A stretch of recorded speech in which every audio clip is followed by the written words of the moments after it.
Hola, soy Daniel Mares y el día de hoy estaremos revisando la lección número 19 de este módulo que es de la información al conocimiento. Estaremos revisando el tema de para obtener información, lectura crítica. Así que comencemos. Lo primero que tenemos que conocer es qué es la lectura crítica. Cuando hablamos de una lectura crítica, nos referimos a un análisis profundo de un texto, que no se contenta con descifrar lo que dice, sino que se da a la tarea de entender sus puntos de apoyo, descubrir posibles contraargumentos y mensajes implícitos o interpretar su contenido desde distintos puntos de vista. Básicamente lo que es la lectura crítica es analizar un texto de tal forma que podamos detectar diversos aspectos y con esto podamos tener un mayor punto de vista, una mayor perspectiva acerca del texto. Esto nos va a enriquecer en información, en conocimiento, entre otras cosas. ¿Cuáles son los elementos para realizar una lectura crítica?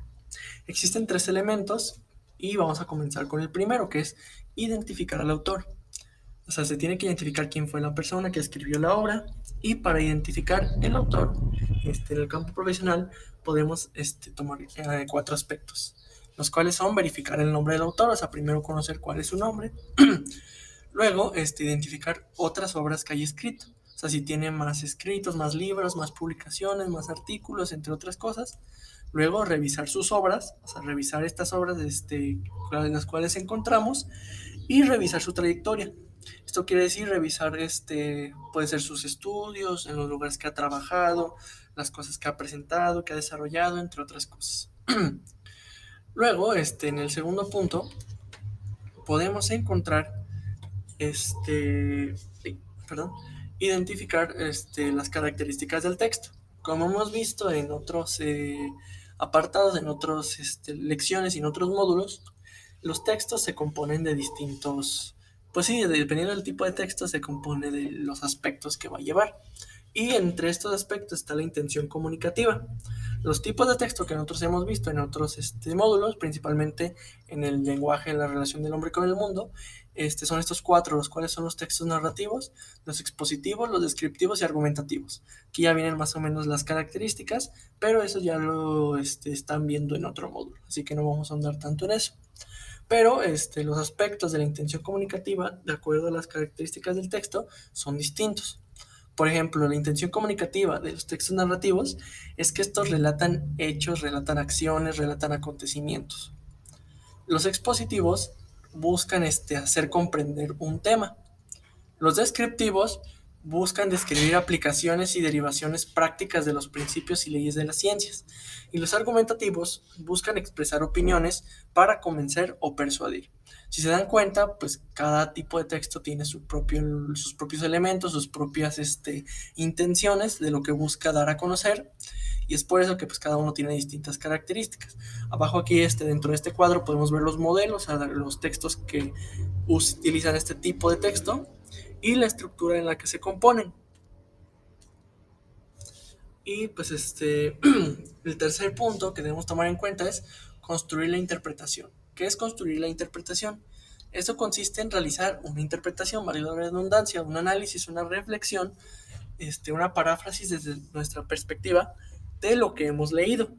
Y esto pues implica explicar con otras palabras, en este caso nuestras palabras, lo que se comprendió de la lectura. A través del análisis, la reflexión, dar nuestra opinión, nuestra reflexión acerca de todo. Yo entiendo, tú entiendes, todos entendemos. ¿Esto qué quiere decir? Pues bueno, que si entendemos nosotros y las demás personas entienden, todos podemos entender, o sea que de acuerdo, si la información es clara, si la información es entendible para todos, incluyendo para mí como para otra persona, pues esto va a facilitar el proceso de comunicación de los textos y de las personas. Para los textos, un elemento también muy importante que debemos tomar en cuenta son las figuras retóricas. Esto pues permite dar una versatilidad a un texto y hacerlo más original. O sea, son unas estrategias no convencionales. Esto se refiere a que no son muy utilizadas en ciertos tipo de textos, pero son formas de usar palabras y se acompañan de particularidades fónicas, o sea, de distintas formas de cómo suenan, gramaticales de cómo se escriben y semánticas de lo que significan. Unos ejemplos de figuras retóricas son la comparación, que pues se trata de comparar un objeto o proceso con otro.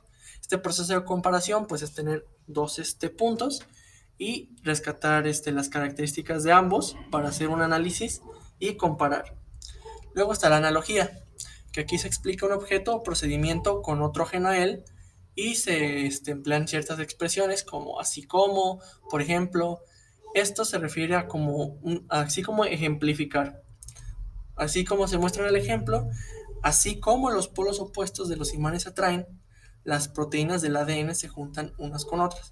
Esto es como ejemplificar y a la vez relacionar. O sea, dos cosas distintas se ejemplifican y a la vez se relacionan. El siguiente pues es la pregunta retórica. Esta pues es una pregunta que se formula con el fin de atraer la atención al lector. Pues por ejemplo, las preguntas retóricas no son para contestarse, sino nada más son como una pregunta que se hace al aire para llamar la atención, como dice aquí. Y bueno, esto vendrían siendo las figuras retóricas que se usan. También existen las figuras literarias, que se dividen en dos grandes grupos, las figuras de dicción y las figuras de pensamiento. Las de dicción principalmente se enfocan en la forma de las palabras y pues a veces sí cambia el significado, pero se enfocan más que nada en cómo se escriben y así. Igual estas se subdividen en figuras de transformación, figuras de repetición, figuras de omisión y figuras de posición. En el caso de las figuras de pensamiento, aquí se afectan en cuanto al significado de las palabras, a lo que quieren decir. Y también se dividen en categorías, que son las figuras de amplificación, las figuras de acumulación, las figuras lógicas, las figuras de definición, figuras oblicuas, figuras de diálogo, figuras dialécticas o de argumentación y figuras de ficción. Si se dan cuenta, la primera se enfoca más que nada en lo escrito, en cómo se presenta la palabra, y las de pensamiento, las segundas, se enfocan en lo que significa. Y pues bueno, esto sería todo por el video de hoy. Aquí les presento las referencias de donde sacamos esta información. Y como siempre, una frase que me gusta dejarles al final. En este caso es de otro personaje llamado Sahir, que dice: cuando basas tus expectativas solo en lo que ves, te ciegas a las posibilidades de una nueva realidad. Espero que con este video tutorial hayan podido comprender un poco mejor acerca pues sí, de las estructuras, de los tipos de texto, de cómo se utilizan las diferentes figuras retóricas, los elementos de identificación del autor, entre otras cosas. Y pues esto sería todo por este video. Cualquier duda que tengan, ya saben, en el foro de dudas pues sí, de la plataforma o en el grupo de WhatsApp que tenemos. Y pues nos vemos hasta la próxima.